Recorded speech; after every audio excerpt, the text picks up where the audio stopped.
One of the most PCOD friendly recipe చూపిస్తున్నానండి. Pan పెట్టుకొని గీ 2 table spoons, జీలకర్ర కొంచెం, వెల్లుల్లి కొంచెం, పచ్చిమిర్చి కొంచెం, ఆనియన్ కొంచెం వేసుకొని కొంచెం బాగా వేగిన తర్వాత గ్రీన్ పీస్ ఆర్ పచ్చి బఠానీ అది కూడా వేసుకొని కొంచెం బాగా వేపండి. ఎందుకంటే ఆ పచ్చితనం పోయి కొంచెం మగ్గాలి కాబట్టి ముందే వేసేసుకున్నాను నేను గ్రీన్ పీస్. అది కొంచెం బాగా వేగిన తర్వాత బీన్స్ ఇంకా క్యారెట్ కొంచెం చిన్నగా కోసుకొని వేసుకోండి.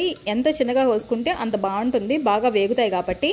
అది కొంచెం వేగిన తర్వాత మష్రూమ్ అనేది నేను ఇక్కడ వేసుకున్నాను. తర్వాత క్యాప్సికమ్ ఇలా అన్ని వెజ్జెస్ వేసిన తర్వాత కొంచెం సాల్ట్ వేసేసి కొంచెం బాగా మిక్స్ ఇచ్చేసి మూత పెట్టేయండి. ఒక 5 మినిట్స్ తర్వాత చూస్తే బాగా మగ్గిపోయి ఉంటాయి వెజిటబుల్స్. దాని తర్వాత దీనిలోపే మనం ముందు ఏం చేయాలంటే రైస్ పెట్టుకోవాలి. ఒక 1 గ్లాస్ అయితే నేను రైస్ పెట్టుకున్నాను. ఆ రైస్లో కొంచెం నేను గీ కూడా యాడ్ చేసుకున్నాను, పొడి పొడిగా రావాలి కాబట్టి. ఇంకా ఇప్పుడు మన ఈ వెజ్జెస్ చూస్తే ఈ వెజ్జెస్ అన్ని బాగా మగ్గిపోయి ఉన్నాయి కాబట్టి ఇంకా దీంట్లోనే మనం ఉడకపెట్టిన రైస్ కూడా దీంట్లో వేసేయాలి. వేసి కొంచెం బాగా మిక్స్ చేసుకోవాలి, చూసి తిప్పుకోవాలి. ఎందుకంటే మళ్ళీ రైస్ పలుకుల్లాగా ఉంటేనే బాగుంటుంది కదా, మళ్ళీ ముద్దగా అయిపోతే బాగోదు అసలు తినడానికి కూడా. ఇంకా ఈ టైంలోనే కొంచెం మనం మిరియాల పొడి వేసుకుంటాము. వేపిన మిరియాల పొడి నా దగ్గర ఆల్రెడీ ఉంటుంది. సో నేను ఇంకా మిరియాలు వేపి నేను దాన్ని గ్రైండ్ చేసుకొని పెట్టుకుంటాను. ఆ మిరియాల పొడి కొంచెం వేసుకున్నాను. దాంతోపాటు కొంచెం సాల్ట్ వేసుకున్నాను.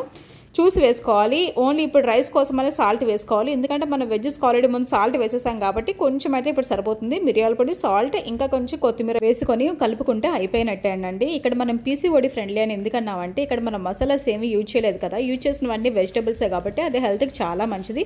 ఎప్పుడైనా మీరు కూడా ఇలా ఒకసారి ట్రై చేసి ఎలా ఉందో నాకు చెప్పండి. Please subscribe to my channel.